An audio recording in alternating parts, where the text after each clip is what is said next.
Olá amigos, sejam todos bem-vindos ao canal Jovens que Lembram. Hoje quero falar com vocês um pouco sobre o alto clamor. Na verdade não vou em detalhes, em todos os detalhes ali, não vou considerar todos, mas eu quero que vocês entendam a força das vozes que é pregada, as mensagens. Na verdade um clamor já é alto, mas ali é uma forma de uma mensagem urgente a ser pregada a todo mundo. Convido você a abrir a Bíblia lá em Apocalipse, capítulo 14, verso 6. Vamos ler aqui a primeira mensagem angélica. Diz assim: Vi outro anjo voando pelo meio do céu, tendo o evangelho eterno para pregar aos que se assentam sobre a terra, e a cada nação, e tribo, e língua, e povo, dizendo em grande voz: Temei a Deus e dai glória, pois é chegada a hora do seu juízo, e adorai aquele que fez os céus, e a terra, e o mar, e as fontes das águas. Perceba aqui na primeira mensagem que ela foi pregada com grande voz. Então a força dessa voz foi grande. A mensagem foi pregada de maneira forte, grande. Agora vamos para a segunda voz. No versículo 8.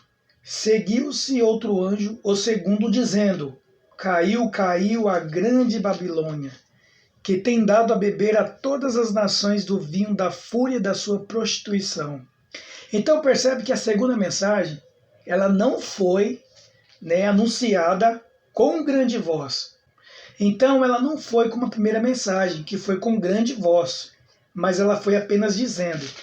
E quando você vai para a terceira voz, no versículo 9, diz assim: Seguiu-se a este outro anjo, o terceiro, dizendo em grande voz: Se alguém adora a besta e a sua imagem, e recebe a sua marca na fronte ou sobre a mão, também se beberá do vinho da cólera de Deus. Então, ou seja, essa outra mensagem, essa terceira mensagem, ela também foi pregada com grande voz.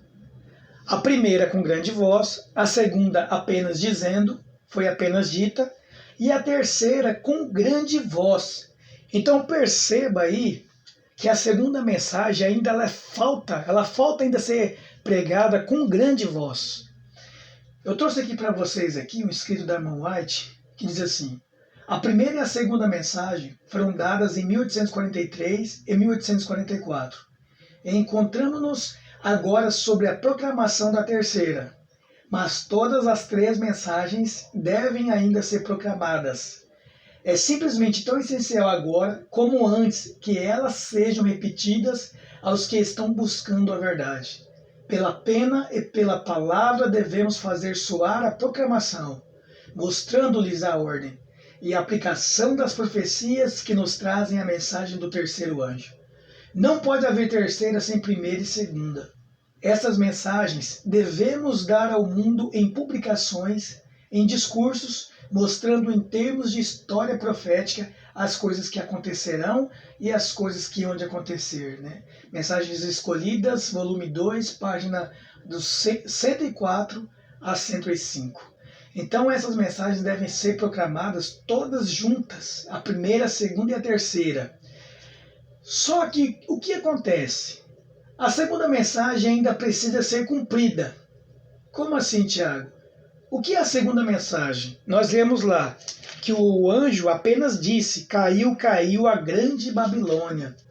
Só que quando nós vamos lá para o capítulo 18 do livro de Apocalipse, nós percebemos que um anjo, ele desce do céu e ele proclama, ele prega essa segunda mensagem, e olha só a qualidade da voz. Capítulo 18 do livro de Apocalipse, versículo 1 diante. Depois dessas coisas, vi descer do céu outro anjo, que tinha grande autoridade, e a terra se iluminou com a sua glória. Então exclamou com potente voz, dizendo: Caiu, caiu a grande Babilônia. Ou seja, no símbolo aqui do Espírito Santo, no derramamento, quando ele desceu sobre os discípulos, aqui também esse outro anjo, simbolizando o Espírito Santo, que vai capacitar o povo remanescente a pregar a segunda mensagem, que foi não dita com grande voz, mas agora com potente voz. E olha só que interessante aqui, que a irmã diz. Ellen White afirma que a obra desse anjo, o quarto, veio unir-se no tempo devido à última grande obra da mensagem do terceiro anjo, ao tomar esta o volume de um alto clamor. Então, o que é o alto clamor? Eu até coloquei aí, os 3 anjos mais o quarto anjo. Grande voz, com grande voz, agora com potente voz. Somando todas essas vozes, ela vai ser um alto clamor, porque vai ser grandes vozes pregando com potência ali do quarto anjo, né, fortalecendo, potencializando a segunda mensagem, mas todas elas sendo pregadas ao mesmo tempo.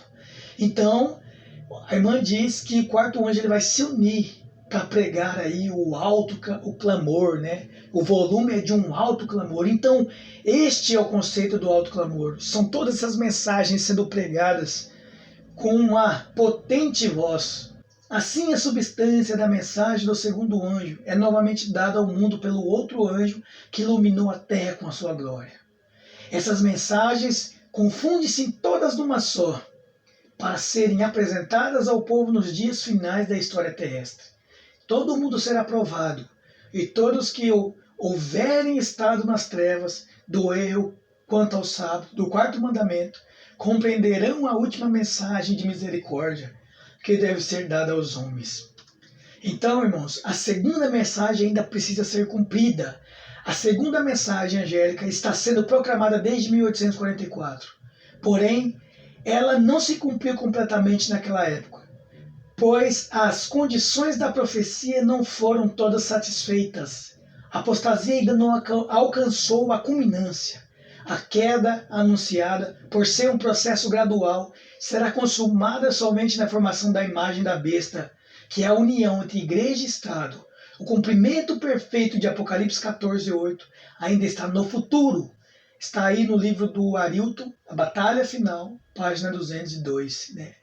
Aí ele cita aí uma citação da irmã White na página 388 e 389 do Grande Conflito. Então, o alto clamor, o anúncio da queda da Babilônia, deverá soar por toda a terra. Porém, a maioria dos pecadores não cortará seus laços com uma transgressão da lei de Deus. Entretanto, o alto clamor vai despertar a consciência dos sinceros que deixarão a Babilônia.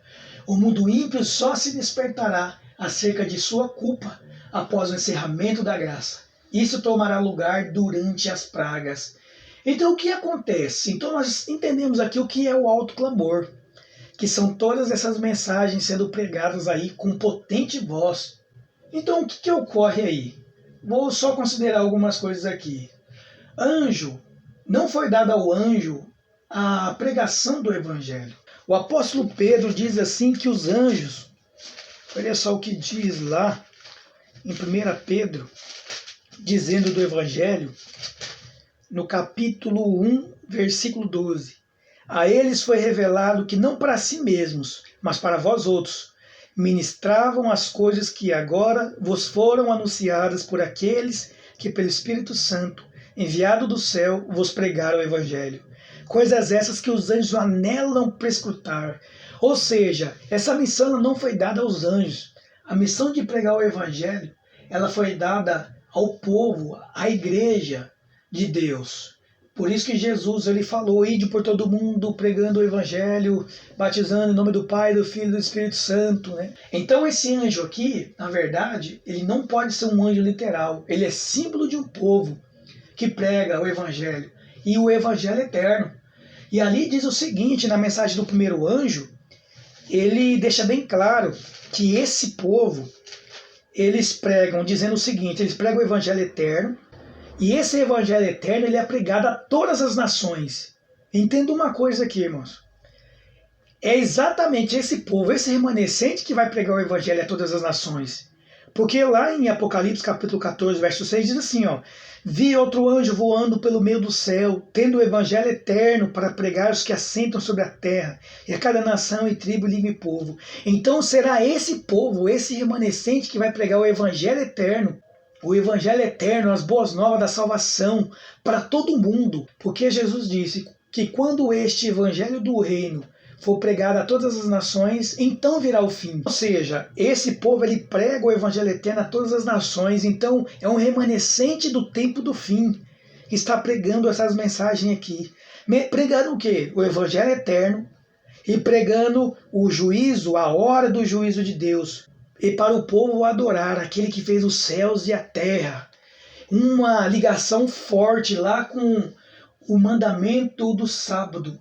Quando você vai lá no quarto mandamento, lá em Êxodo, capítulo 20, versículo 8 ao 11, ali diz o porquê que nós devemos guardar o sábado.